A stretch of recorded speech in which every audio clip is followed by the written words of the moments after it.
வணக்கம். கொலுவிலிருந்து கதை கேட்போம். இன்னைக்கு நான் சொல்ல போகிற கதை பிட்டுக்கு மண் சுமந்த கதை.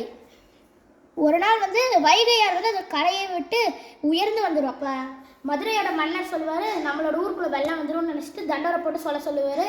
ஒவ்வொரு வீட்டிலேருந்து ஒவ்வொருத்தங்க அந்த கரையை உயர்த்தி தரணும்னு சொல்லுவார். அப்போ ஒரு வயசான பாட்டி பிட்டு சுடுற கடை வச்சுருக்கோம். அது போய் சிவபெருமான் கிட்ட போய் வேண்டும், எனக்குன்னு தான் யாருமே இல்லை, இந்த பிட்டு கடையும் நான் மூடிட்டு மண் எடுக்க போனேன்னா யாருமே என் கடையில் சாப்பிட வர மாட்டாங்க, அதுக்கப்புறம் என் கடையை மூடிதாங்கன்னு பாட்டி வருத்தப்படும்.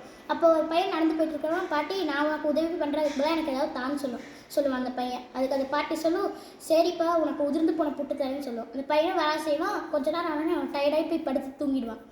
மன்னர் பார்ப்பார். பார்த்தோன்னே கோவத்தில் சாட்டை எடுத்து அந்த பையன் மேலே அடின்னு அடிச்சிருவார். அப்போ மதுரை கோயிலேருந்து ஒரு ஐயர் ஓடி சொல்லுவார், சிவபெருமான் மேலே நிறையா காயமும் ஒவ்வொரு இடத்துல ரத்தமும் இருக்குன்னு சொல்லுவார். மன்னர் பார்த்தோன்னே தான் தெரியும், அந்த பையனை எங்கெங்கெல்லாம் சாட்டை வச்சு அடித்தாரோ அங்கங்கெல்லாம் ரத்தம் வருது.